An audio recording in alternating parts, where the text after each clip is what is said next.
प्रियकराच्या मदतीनेच सोन्याने काढला सासूचा काटा.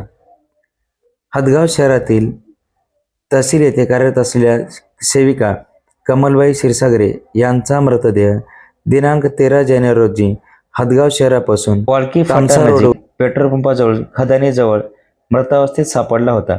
त्यामुळे शहरात खळबळ उडाली होती. परंतु हा मृत्यू अकस्मात नसून घातपात होता याचा छडा आज अवघ्या 12व्या दिवशीच लागला. सोन्यानेच आपल्या प्रियकराच्या मदतीने सासूला संपवले. बेपत्ता असलेल्या 13 जानेवारीपासून तक्रार प्राप्त होताच पोलिसांनी बारकाईने चौकशीची चक्र फिरवली आणि काही वेळातच वाळकी फाटा येथील पेट्रोल पंपाच्या बाजूला खदानीजवळ स्त्री जातीचे कुजलेल्या अवस्थेत मृतदेह परिसरातील नागरिकांनी चर्चा झाली. ही बाब पोलिसांच्या कानावर येताच पोलिसांनी जाम मोक्यावर जाऊन बारकाईने चौकशी करत घटनास्थळापासून ते नातेवाईकांच्या हालचालीवर लक्ष वेधून नेहमीप्रमाणे कामकाज सुरू केले. त्यातच मोठा परिवार असल्याने गुन्हेगारांना शोधणे हे मोठे पोलिसांचे आव्हान होते. त्यातच सामाजिक संघटना आणि पत्रकार वेगवेगळ्या प्रकारची प्रश्नोत्तरे करत होते. आपले चित्त एकीकडे आणि मन मात्र एकीकडे अशा प्रकारचे ठेवून क्षीरसागरे यांच्या हात प्रत्येक घटनेवर आणि क्षणाक्षणाला प्रत्येकाच्या बोलण्यावर, शब्दावरून, चेहऱ्यावरून डोळ्यात लपलेल्या केलेल्या कृतीचा सर्च होत होते. काही दिवस शांतपणे जाऊ देत. शब्दामध्ये सुईच्या टोकाएवढी शंका दिसत असले तरी संकेत दिघे साहेबांनी पूर्ण ठाण्याचे काम करत गुन्हेगाराच्या दिशेने वेग वाढवला, त्या दिशेने वाघ वाढवला.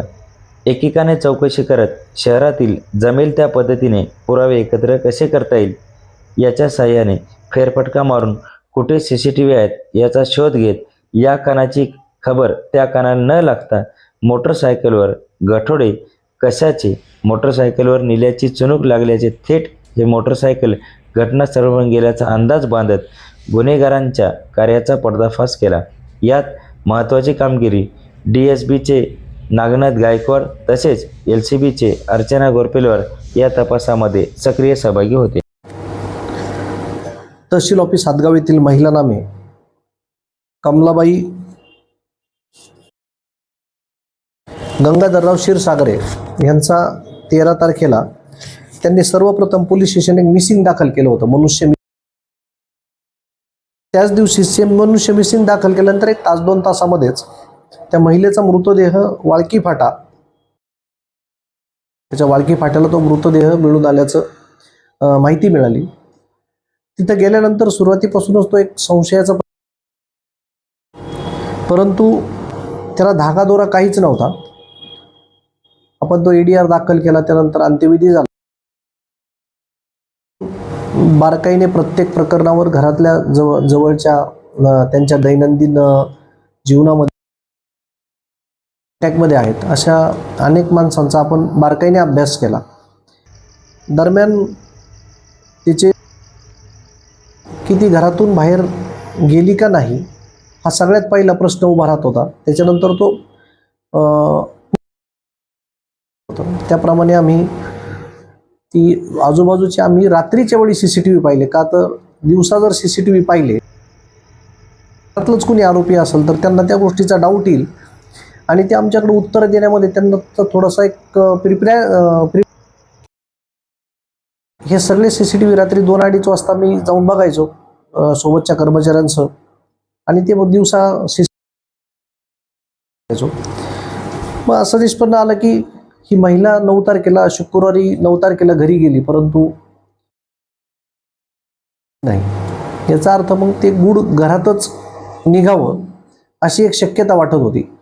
पण त्या अनुषंगाने आणि काल त्या एक प्रकरणाला अंतिम स्वरूप आलं. सुनीता नागेश क्षीरसागरे आणि तिचा प्रियकर परमेश्वर, तालुका हिमायतनगर, या दोघांनी तिला गळ्यातील ते याला गळा दाबून मारलं आणि 9 ते 10 तारीख असं 2 दिवस ती बॉडी घरातच ठेवली. 9 तारखेच्या आणि 10 तारखेला सायंकाळी 7:30-8 वाजताच्या सुमारास तिने स्वतःच्या सख्या भावाला बोलून घेतलं. हा जो प्रियकर आहे यांनी स्वतःच्या भाच्याला बोलवलं, अक्षय कदम नावाचा निवघा येथील मुलगा आहे त्याला बोलवलं, दोघांनी ती बॉडी मोटरसायकलवर त्या वाळकी फाट्यात ते नेऊन टाकल्याचं निष्पन्न झालं. आणि त्यानुसार आपण ईडी निष्पन्न झाल्यामुळं सरकारतर्फे ह्या ईडीची चौकशी करणारे अधिकारी गजानन बर्गे यांच्या फिर्यादीनुसार आपण न्यायसंहिता कलम 103(1) पुरावा नष्ट केला म्हणून 238 आणि त्या मुलीला 52 आणि हा गुन्हा सामायिकरित्या केला म्हणून 3-5 अशा कलमांनी गुन्हा दाखल केलेला आहे. आरोपी मान्य न्यायालयात हजर दिनांक 28/1/2026 रोजीपर्यंत पोलीस कस्टडीची रिमांड दिलेली आहे. आणि किती आरोपी 4 आरोपी पकडलेले आहेत. नेमकं काय कारणामुळे त्या बाईला मारण्यात आलं? ही जी यातली मुख्य आरोपी आहे सून, ह्या महिलेचा आणि परमेश्वर वानखेडे या दोघांचे अनैतिक संबंध होते आणि त्या अनैतिक होत होता आणि तो वादिवाद यांच्या अनैतिक संबंधाला अडथळा निर्माण करत होता. त्यामुळे प्रथम दर्शनी तरी अनैतिक संबंधाला अडथळा म्हणून यांनी तिचा खून केल्याचं निष्पन्न झालं.